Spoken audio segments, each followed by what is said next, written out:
ओम शांति।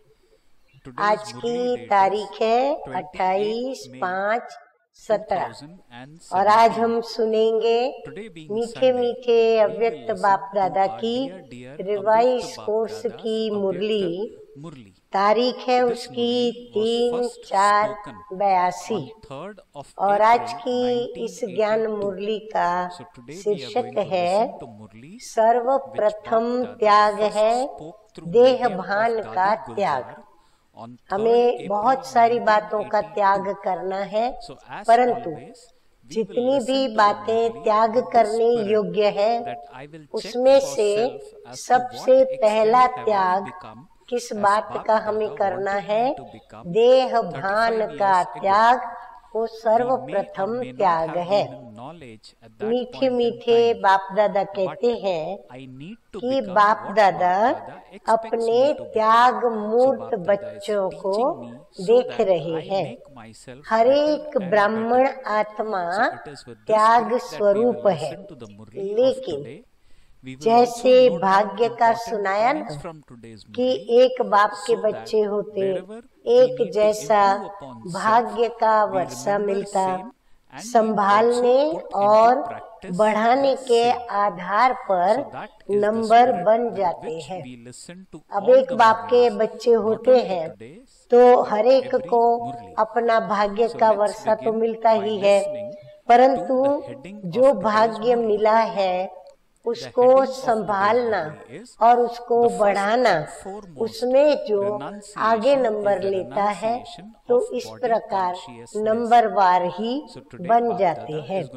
ऐसे त्याग मूर्त तो सभी बने हैं, इसमें भी नंबरवार है। त्याग किया और ब्राह्मण बने, लेकिन त्याग की परिभाषा बड़ी गुह्य है। कहने में तो सभी एक बात कहते कि तन मन धन संबंध सबका त्याग हमने कर लिया, लेकिन तन का त्याग अर्थात देह के भान का त्याग, तो देह के भान का त्याग हो गया है, वह हो रहा है।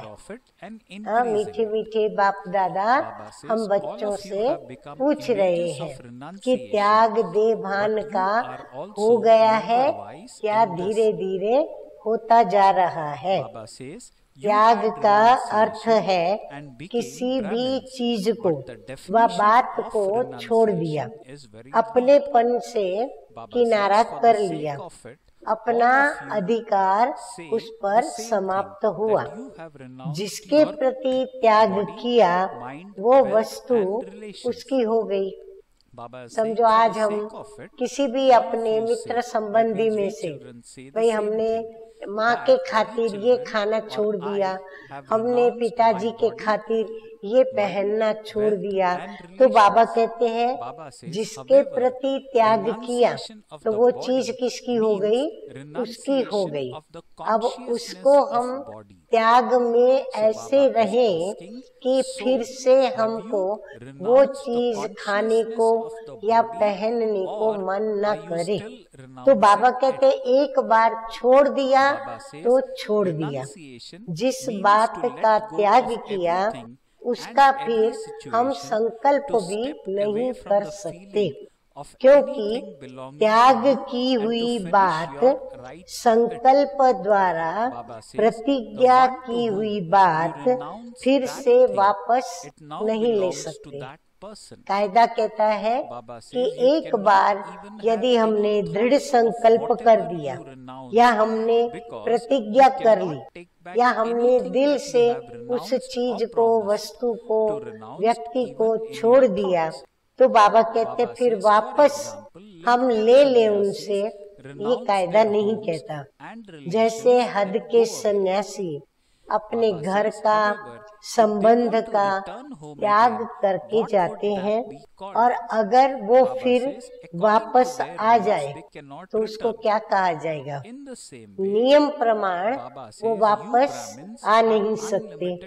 ऐसे आप ब्राह्मण बेहद के सन्यासी व त्यागी हो। आप त्याग मूर्तियों ने अपने इस पुराने घर अर्थात पुराने शरीर और पुराने देहभान का त्याग किया। संकल्प किया बुद्धि द्वारा कि फिर से कब इस पुराने घर से आकर्षित नहीं होंगे। संकल्प द्वारा भी फिर से वापस नहीं आएंगे।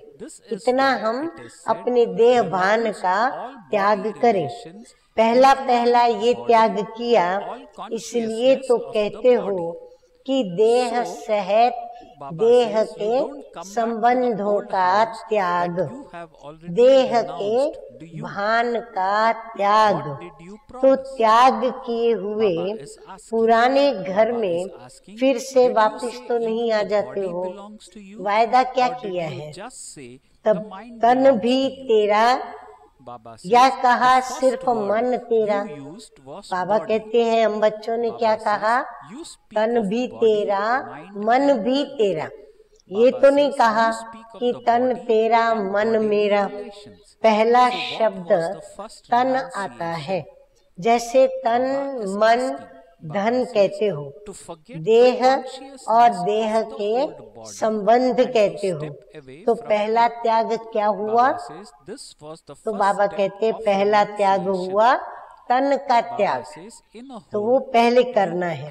इस पुराने देह के भान से विस्मृति अर्थात किनारा। बाबा कहते हैं ऐसे भूल जाओ, ऐसे छोड़ो कि फिर से आप उसको अपनाने के लिए मुड़ के भी देखो नहीं, बिल्कुल किनारा कर दो। ये पहला कदम है त्याग का। जैसे घर में घर की सामग्री होती है, ऐसे इस देह रूपी घर में भिन्न भिन्न कर्मेंद्रियां ही उसकी सामग्री है। तो बाबा समझा रहे हैं कि कर्मेंद्रियां देह की सामग्री है। तो घर, हमारा आत्मा का घर भी ये देह है, शरीर है। तो घर का त्याग अर्थात सर्व का त्याग। घर छोड़ दिया तो घर के अंदर जितनी भी सामग्रियां हैं उनको छोड़ा, घर में रहने वाली व्यक्तियों को छोड़ा, वस्तु को छोड़ा, वातावरण को छोड़ा, जितनी भी बातों की यादें हैं उनको भी छोड़ा। तो घर को छोड़ा, लेकिन कोई एक चीज में भी ममता रह गई तो क्या उसको त्याग कहेंगे? ऐसे कोई भी कर्मेंद्रिय अगर अपनी तरफ आकर्षित करती है तो क्या उसको संपूर्ण त्याग कहेंगे? इसी प्रकार अपनी चेकिंग करो।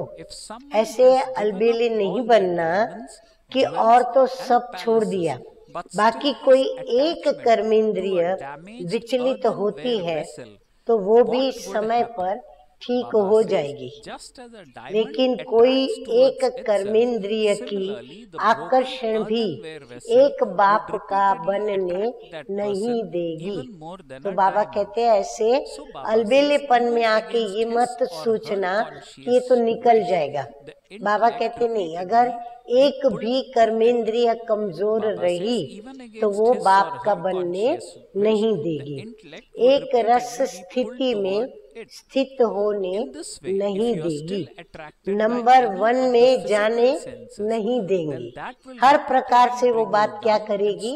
विघ्न ही विघ्न डालेगी। अगर कोई हीरे जवाहर महल माड़ियां छोड़ दे और सिर्फ कोई मिट्टी के फूटे हुए बर्तन में भी मोह रह जाए तो क्या होगा? बाबा कहते चलो जवाहरात महल माड़ियां सब छोड़ दिया, परंतु जाकर के मोह कहाँ अटका? किसी मिट्टी की बनी हुई कोई एक चीज में अगर रह गया या फिर इस शरीर में मोह रह गया तो बाबा कहते हैं कि मिट्टी के फूटे हुए बर्तन में अगर मोह रह जाए तो क्या होगा?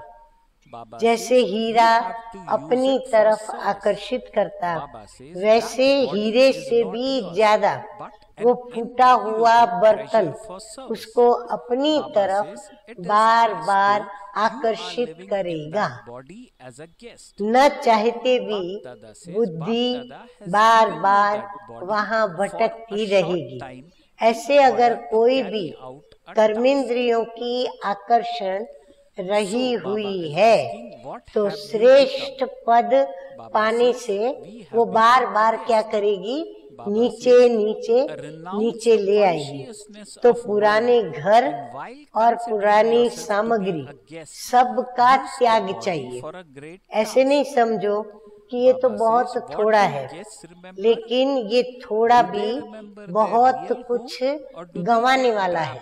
भले है छोटा सा देहभान, परंतु बाबा कहते हैं इसके पीछे नुकसान बड़ा भारी है, इसीलिए संपूर्ण त्याग चाहिए।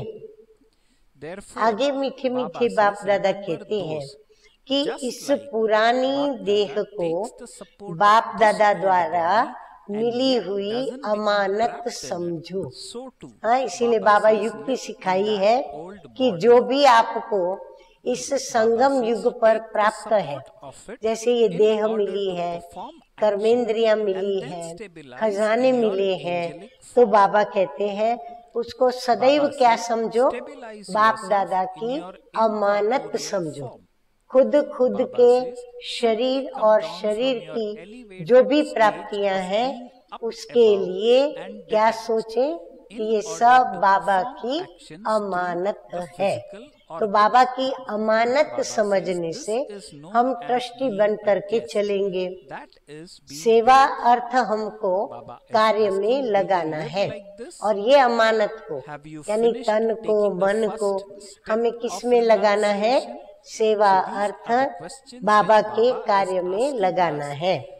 ये मेरी देह नहीं, लेकिन सेवा के अर्थ अमानत है। इतना भान हमको भूलने का अभ्यास करना पड़े।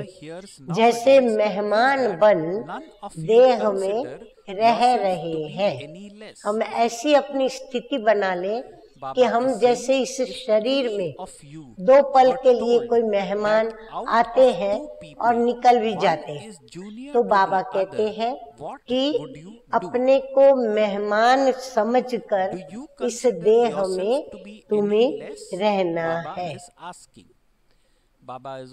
तो मीठे मीठे बाप दादा कहते हैं कि हम स्वयं को मेहमान समझकर और इस देह में रहें। थोड़े समय के लिए बाप दादा ने कार्य के लिए आपको ये तन दिया है, ऐसा सोचो। तो आप क्या बन गए? मेहमान।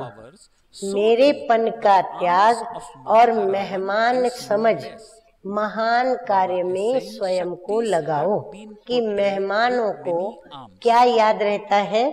एक तो उनको अपना असली घर याद आता है, दूसरा वो उसी में फंस नहीं जाते हैं। जिसके पास जहाँ भी जिस स्थान पर मेहमान बनकर बैठे हैं उसमें वो फंस नहीं जाते हैं।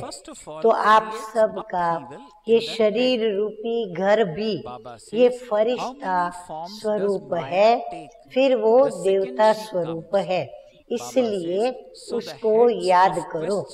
इस पुराने शरीर में ऐसे निवास करो जैसे बाप दादा पुराने शरीर का आधार लेते हैं, लेकिन शरीर में फंस नहीं जाते। तो कर्म के लिए आधार लिया और फिर अपने फरिश्ते स्वरूप की स्थिति में स्थित हो जाओ। अपने निराकारी स्वरूप में स्थित हो जाओ। न्यारेपन से ऊपर की ऊंची स्थिति से नीचे साकार कर्मेंद्रियों द्वारा कर्म करने के लिए आओ। बाबा कहते अपने को ऊंची स्थिति में और ऊंचे ही रखो, और फिर अपनी कर्मेंद्रियों के द्वारा कार्य कराने के लिए ऊपर से नीचे आओ, अवतरित हो। जैसे इसको कहा जाता है मेहमान अर्थात महान। तो ऐसे रहते हो। तो बाप दादा पूछ रहे हैं कि ये पहला कदम सभी ने पूरा किया है। तो आगे मीठे मीठे बाप दादा कहते हैं कि बाप दादा हंसी की बात ये सुनते हैं कि वर्तमान समय कोई भी अपने को कम नहीं समझते। हर एक व्यक्ति अपने को कुछ विशेष ही समझते हैं। अगर किसी को भी कहा जाए कि दो में से एक छोटा और एक बड़ा बन जाए, तो क्या करते हैं? अपने को कम समझते हैं। ऐसा समझेंगे कि नहीं मैं छोटा बन जाऊं और उसको मैं बड़ा बनाऊं। नहीं, खुद बड़ा बनना चाहेंगे। क्यों और क्या कि शस्त्र लेकर उल्टा शक्ति स्वरूप दिखाते हैं। बाबा कहते हैं वो अगर उसको छोटा बना दिया तो भी कहेंगे क्यों छोटा बनाया, बड़ा क्यों नहीं बनाया। और यदि उसको बड़ा बनाया तो कहेंगे क्यों मुझे ही बड़ा बनाया, क्यों उसको छोड़ नहीं बनाया। तो बाबा कहते फिर क्यों और क्या का शस्त्र लेकर उल्टा शक्ति स्वरूप दिखाते हैं। अब ये भी अलंकार कोई कम नहीं है। बाबा कहते हैं ये क्यों और क्या भी एक शस्त्र जो है वो अलंकार ही है एक प्रकार का, वो भी कोई कम नहीं। जैसे सर्व शक्तियों के अलंकार हैं, वैसे माया व रावण की भुजाएं भी कोई कम नहीं है। शक्तियों को भुजाधारी दिखाया है। अष्टभुजाधारी 16 भुजाधारी भी दिखाते हैं, लेकिन रावण के सिर ज्यादा दिखाते हैं। ये क्यों? क्योंकि रावण माया की शक्ति, यानी रावण माया की जो शक्ति है वो पहले दिमाग को ही हलचल में लाती है।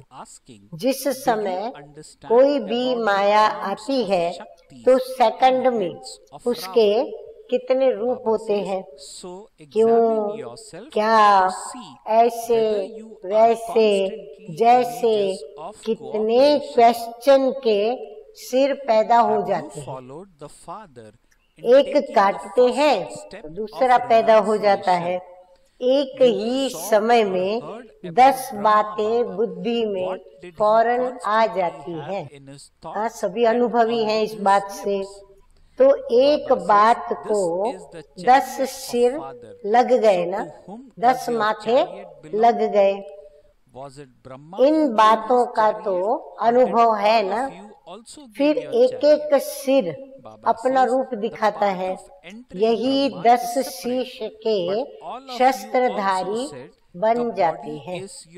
आगे मीठे मीठे बाप दादा कहते हैं कि शक्ति अर्थात सहयोगी। हाँ, हमारी शक्तियाँ हमारी साथी और सहयोगी हैं। अभिमान के सिर वाली शक्ति नहीं, लेकिन सदा सर्व भुजाधारी अर्थात सर्व परिस्थितियों में सहयोगी। रावण को 10 सिर वाली आत्माएं हर छोटी सी परिस्थिति में भी कभी सहयोगी नहीं बनेंगी। बाबा कहते हैं रावण की जिसको 10 शीश लगे हैं वो कभी भी किसी भी परिस्थिति में वो सहयोगी आत्माएं नहीं बनेंगी।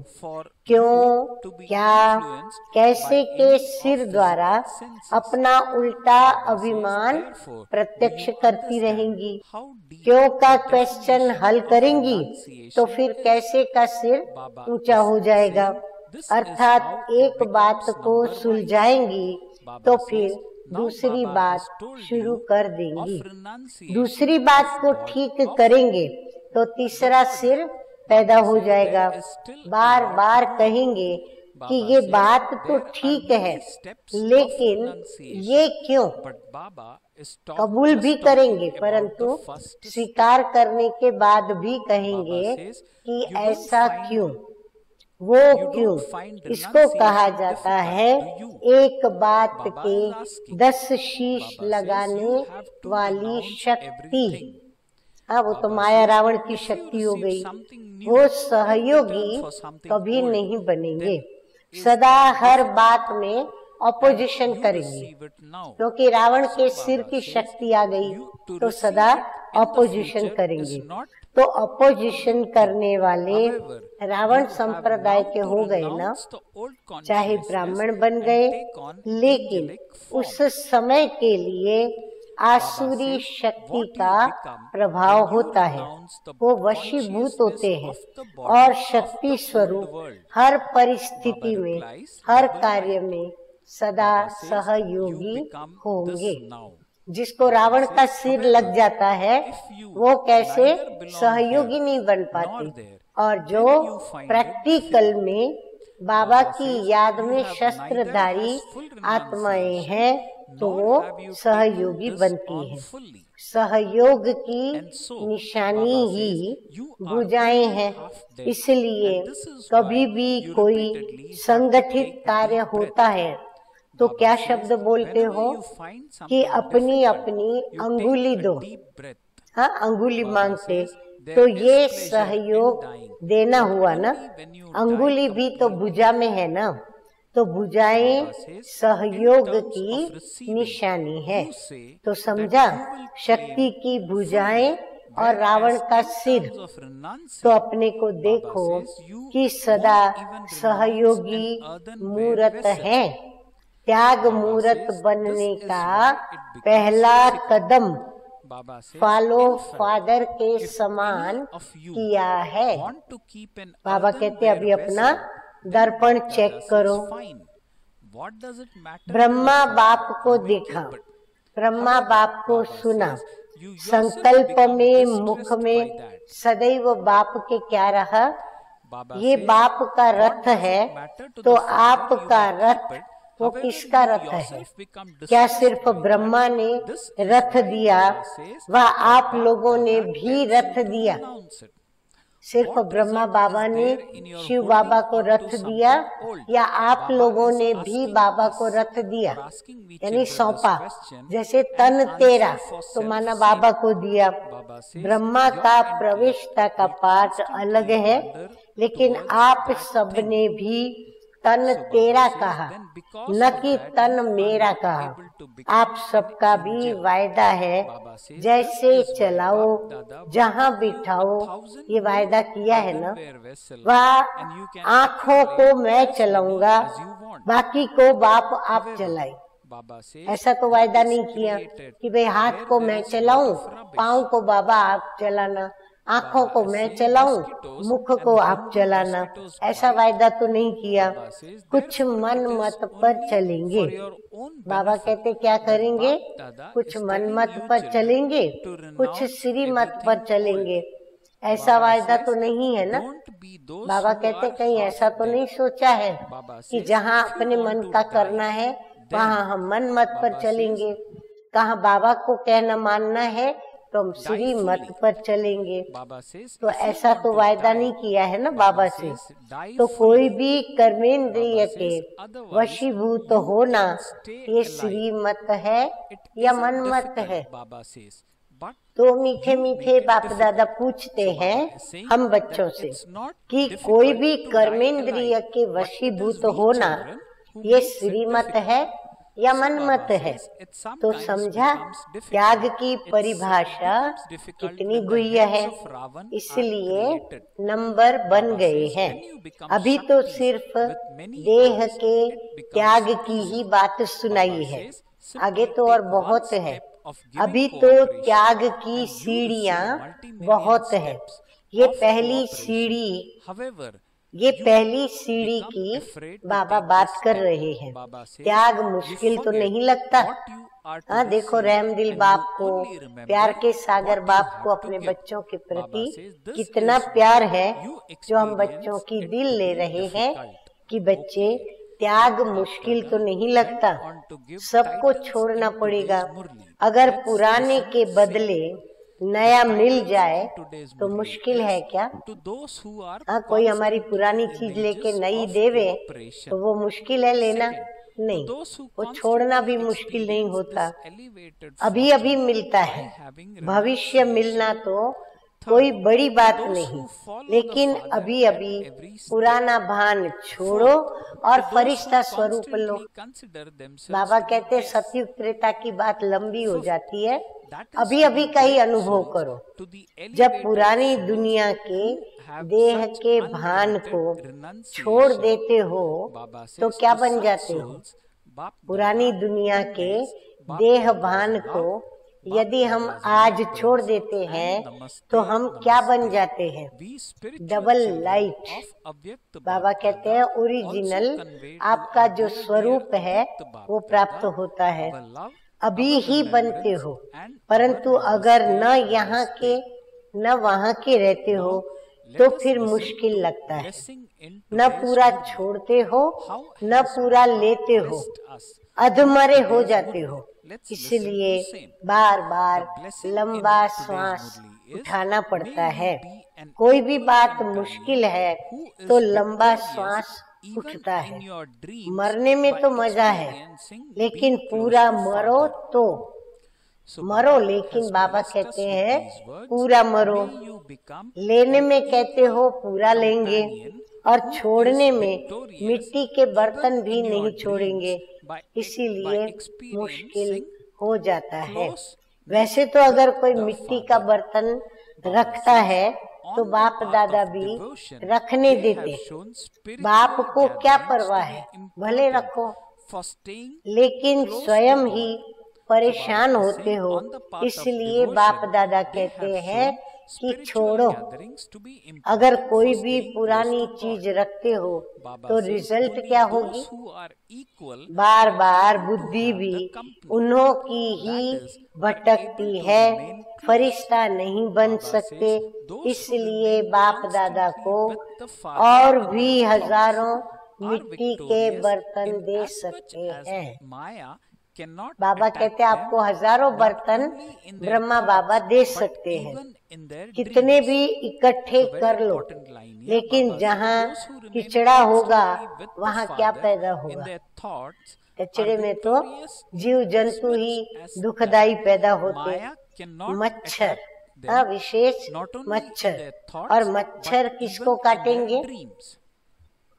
तो बाप दादा बच्चों के कल्याण के लिए कहते हैं पुराना छोड़ दो, अधमरे नहीं बनो।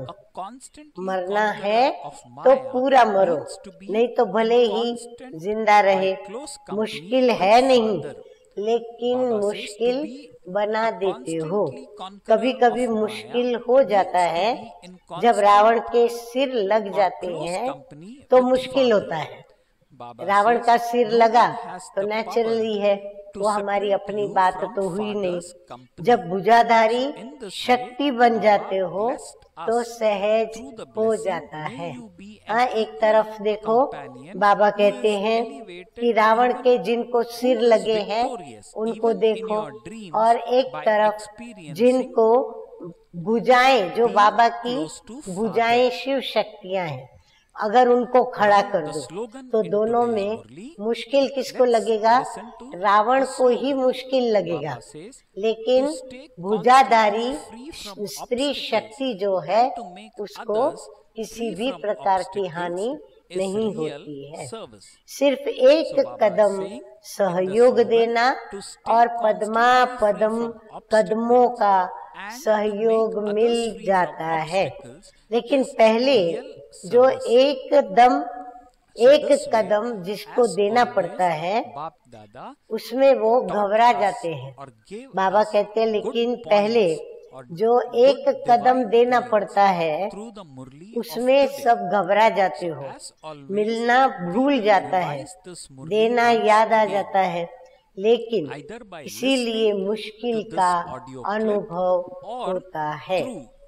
अच्छा, ऐसे सदा सहयोग मूर्त सदा त्याग द्वारा श्रेष्ठ भाग्य का अनुभव करने वाले, कदम कदम में फॉलो फादर करने वाले, सदा को मेहमान, हाँ हम अपने को मेहमान समझे, मेहमान अर्थात महान आत्मा समझने वाले, ऐसे बेहद के संन्यास करने वाले श्रेष्ठ आत्माओं को बाप दादा का याद प्यार और गुड मॉर्निंग। हम रूहानी बच्चों का रूहानी बाप दादा को याद प्यार, गुड मॉर्निंग और नमस्ते नमस्ते। अब हम क्या सुनेंगे? मीठे मीठे सतगुरु बाबा का वरदान। तो वरदान है, बाप की समीपता के अनुभव द्वारा स्वप्न में भी विजयी बनने वाले समान साथी भव। मीठे मीठे बाबा कहते हैं कि भक्ति मार्ग में समीप रहने के लिए सत्संग का महत्व बताते हैं। संग अर्थात समीप वही रह सकता है जो समान है, जो संकल्प में भी सदा साथ रहते हैं।